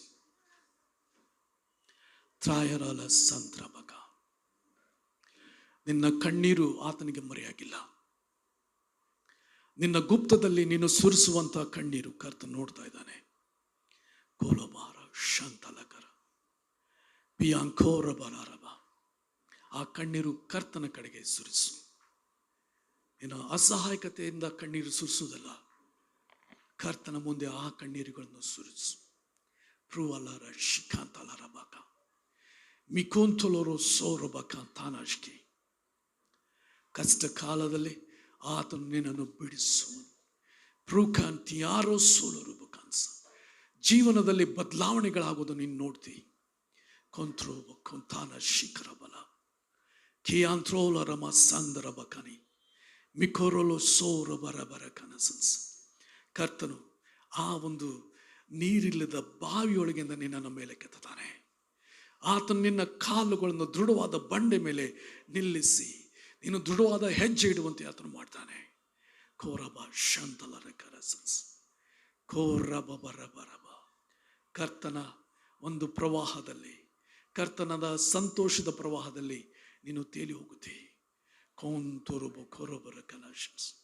ನಿನ್ನ ಬಾಯನ್ನು ಬಲು ನಗೆಯಿಂದಲೂ ಆತನು ತುಂಬಿಸ್ತಾನೆ. ಸಂತೋಷದಿಂದ ನಿನ್ನನ್ನು ತುಂಬಿಸ್ತಾನೆ. ಕೊರಬರಬರ. ಅನೇಕ ದಿವಸಗಳ ನಿನ್ನ ಪ್ರಾರ್ಥನೆ, ಅನೇಕ ವರ್ಷಗಳ ಪ್ರಾರ್ಥನೆ ಕ್ಷಣಾರ್ಧದಲ್ಲಿ ದೇವರು ಉತ್ತರ ಕೊಟ್ಟು ಬಿಡ್ತಾನೆ. ಪ್ರಾಲರ ಕಂಥಾನಸ್ಗೆ ಕೌರಬ ಶೀಲರ ಕಾನ್ಸ. ದೇವರು ನಿನ್ನನ್ನು ಪ್ರೀತಿಸ್ತಾನೆ. ತನ್ನ ಪ್ರೀತಿಯಿಂದ ನಿನಗಾಗಿ ಅದ್ಭುತ ಕಾರ್ಯ ಮಾಡ್ತಾನೆ. ನಿನ್ನ ಪ್ರೀತಿಸಿ ನಿನಗೋಸ್ಕರ ಮಾತು ಕಾರ್ಯ ಮಾಡ್ತಾನೆ. ಕೌರಬರಬರಬ. ನಿನ್ನ ವಿರೋಧಿಗಳನ್ನು ಹುಡುಕಿದರೂ ಅವರು ಕಾಣರು, ಅವರು ಹುಡುಕಿದರೂ ಅವರು ಸಿಕ್ಕರು. ಕರ್ತನು ಆತನು ತೆಗೆದುಹಾಕ್ತಾನೆ. ನಿನ್ನನ್ನು ಪ್ರೀತಿಸುವ ಕರ್ತನು ನಿನಗಾಗಿ ಆ ಸಂಗತಿಗಳನ್ನು ಮಾಡುತ್ತಾನೆ. ದೇವರು ಪ್ರೀತಿಸಿದಂಥ ನನ್ನ ಸಹೋದರ, ದೇವರು ಪ್ರೀತಿಸಿದಂಥ ನನ್ನ ಸಹೋದರಿ, ನಿನಗಾಗಿ ಕರ್ತನು ಆತನ ಮಹತ್ ಕಾರ್ಯಗಳನ್ನು ಮಾಡ್ತಾ ಇದ್ದಾನೆ. ಕರ್ತ ಈ ಸಮಯದಲ್ಲಿ ನಮ್ಮ ಎಲ್ಲರನ್ನು ಪ್ರೀತಿಸುವಂಥ ಕರ್ತನೆಂಬುದಾಗಿ ನಿನ್ನ ಸಿದ್ಧಾಂತಪಡಿಸಿ ತೋರ್ಪಡಿಸ್ತಾ ಇದೆ. ಹೌದು ಕರ್ತನೆ, ನೀನು ಪ್ರೀತಿಸುವಂಥ ಕರ್ತನು, ನಮಗಾಗಿ ಕಾಳಜಿ ವಹಿಸುವಂಥ ಕರ್ತನು. ಕರ್ತನೆ, ನಮ್ಮ ಪ್ರಾರ್ಥನೆ ಎದುರು ನೋಡ್ತಾ ಇದ್ದಿ. ಕಷ್ಟ ಕಾಲದಲ್ಲಿ ನನಗೆ ಮೊರೆ ಇಡಿರಿ ಎಂಬುದಾಗಿ ಹೇಳಿದಂಥ ಕರ್ತನೆ, ನಮ್ಮಲ್ಲಿ ಅನೇಕರು ಕಷ್ಟದ ಸಂಬಂಧಗಳಿಗಾಗಿ ಮೊರೆ ಇಡ್ತಾರೆ. ಕರ್ತನೆ, ಆ ಕಷ್ಟಗಳಿಂದ ಬಿಡಿಸು. ಅವರು ಮೊರೆ ಇಡ್ತಾರೆ ಸ್ವಾಮಿ, ಮೊರೆ ಇಡ್ತಾ ಇದ್ದಾರೆ ಸ್ವಾಮಿ, ಬಿಡಿಸು ಕರ್ತನೆ. ಕರ್ತನೆ, ನಿನಗೆ ಸ್ತೋತ್ರ. ಕಣ್ಣೀರುಗಳನ್ನು ಒರೆಸು ಸ್ವಾಮಿ, ನೋವುಗಳನ್ನು ತೆಗೆದುಹಾಕು ಕರ್ತನೆ. ನಿನ್ನ ಪ್ರೀತಿಸಿದ್ದಾರೆ. ನಿನಗೆ ಸ್ತೋತ್ರ, ನಿನಗೆ ಸ್ತೋತ್ರ. ಇವತ್ತಿನ ದಿವಸಕ್ಕಾಗಿ ಸ್ತೋತ್ರ, ಅದ್ಭುತಗಳಿಗಾಗಿ ಸ್ತೋತ್ರ. ಕರ್ತನೆ, ನಮ್ಮನ್ನು ನಿನ್ನ ಬರುಣಕ್ಕಾಗಿ ಪ್ರತಿಯೊಬ್ಬರನ್ನು ಸಿದ್ಧಗೊಳಿಸು. ಈ ಲೋಕದ ಸಂಗತಿಗಳಿಗಾಗಿ ನಾವು ಕರ್ತನೆ ಚಿಂತೆ ಪಡದೆ, ಕರ್ತನೆ ಪರಲೋಕಕ್ಕಾಗಿಯೂ, ಕರ್ತನೆ ಮೇಲಿನ ಸಂಗತಿಗಳಿಗಾಗಿ ನಾವು ತವಕ ಪಡುವಂತೆ ಕೃಪೆಯನ್ನು ಕೊಡು. ನಿನ್ನ ರಾಜ್ಯಕ್ಕಾಗಿ ನಾವು ತವಕ ಪಡುವಂತೆ ಕೃಪೆಯನ್ನು ಅನುಗ್ರಹಿಸು. ನಮ್ಮ ಅಂತರದಲ್ಲಿ ಪವಿತ್ರಾತ್ಮ ಮೂಲಕ ಬಲಪಡಿಸು.